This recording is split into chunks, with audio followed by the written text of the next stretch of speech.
जादुई दीपक और रहस्यमयी नागिन। बहुत समय पहले पहाड़ों और हरियाली से घिरे एक सुंदर गांव में आरव नाम का एक लड़का रहता था। उसकी आंखों में हमेशा कुछ नया जानने की चमक रहती थी। वह बाकी बच्चों से अलग था। जहां दूसरे बच्चे खेलते रहते, वहीं आरव अक्सर जंगल, नदी और पुराने खंडहरों के बारे में सोचता रहता। उसकी माँ अक्सर कहती, आरव, ज्यादा दूर मत जाया करो, खासकर उस रहस्यमय जंगल में तो बिल्कुल नहीं। लेकिन आरव के मन में सवाल था, आखिर उस जंगल में ऐसा क्या है जिससे सब डरते हैं। एक दिन सुबह सुबह जब पूरा गांव सो रहा था, आरव चुपके से घर से निकल पड़ा। हल्की हल्की ठंडी हवा चल रही थी और सूरज की किरणें पेड़ों के बीच से झांक रही थी। जंगल के पास पहुंचते ही उसे एक अजीब सी शांति महसूस हुई। पक्षियों की आवाज भी कम हो गई थी। जैसे जैसे वह अंदर जाता गया, पेड़ और घने होते गए। अचानक उसे लगा जैसे कोई उसे देख रहा हो।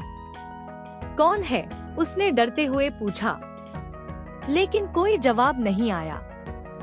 थोड़ी दूर चलने के बाद उसे एक टूटा फूटा मंदिर दिखाई दिया। आरव धीरे धीरे अंदर गया।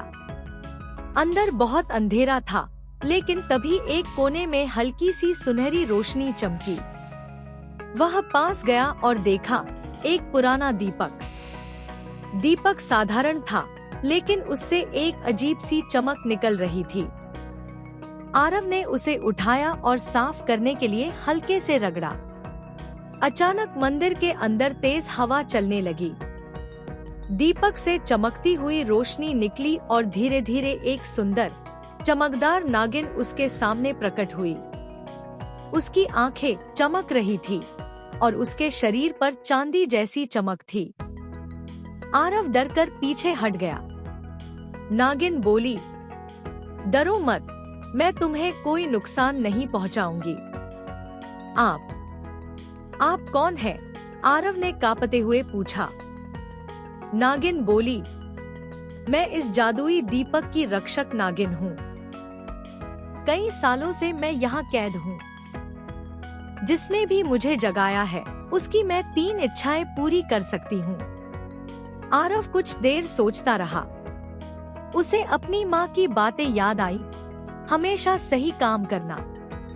उसने धीरे से कहा, अगर आप सच में मदद करना चाहती हैं, तो मेरी पहली इच्छा है, मेरे गांव में कोई भी भूखा न रहे।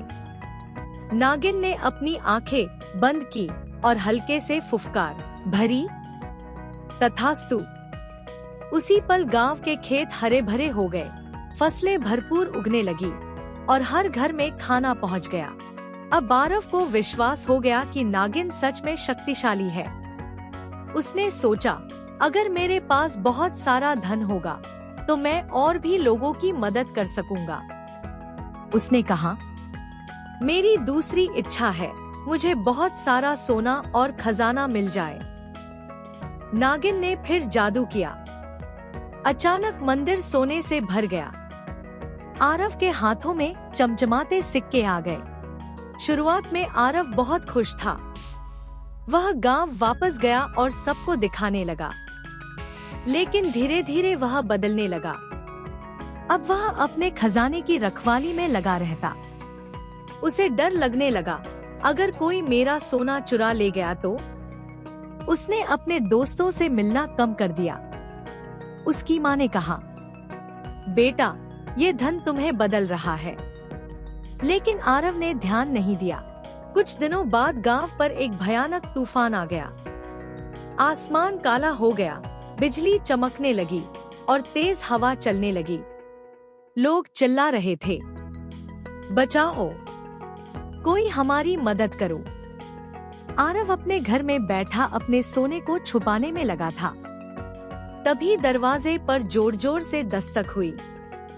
एक छोटी बच्ची रोते हुए बोली, भैया, मेरी माँ मलबे में फंस गई है, कृपया मदद करो। आरव कुछ पल के लिए चुप रहा।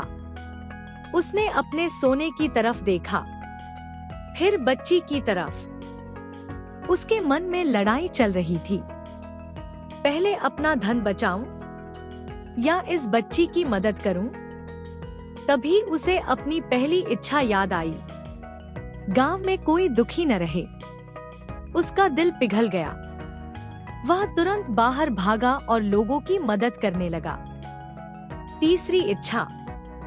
आरव ने दीपक उठाया और जोर से कहा, नागिन जी, कृपया मेरी मदद करें। नागिन फिर से प्रकट हुई।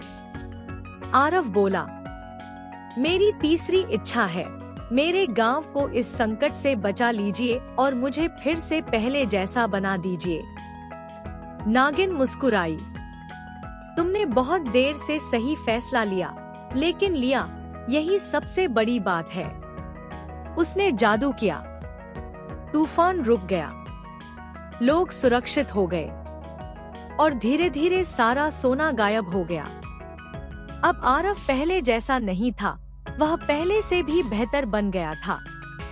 वह हर किसी की मदद करता, बच्चों के साथ खेलता, बुजुर्गों की सेवा करता।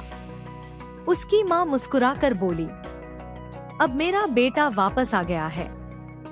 जंगल में कहीं दूर नागिन उसे देख रही थी। उसने धीरे से कहा, असली जादू दीपक में नहीं, इंसान के दिल में होता है। कहानी की सीख। लालच हमें अकेला कर देता है। सच्ची खुशी दूसरों की मदद करने में है। सही समय पर लिया गया सही फैसला जीवन बदल देता है। असली ताकत अच्छे दिल में होती है।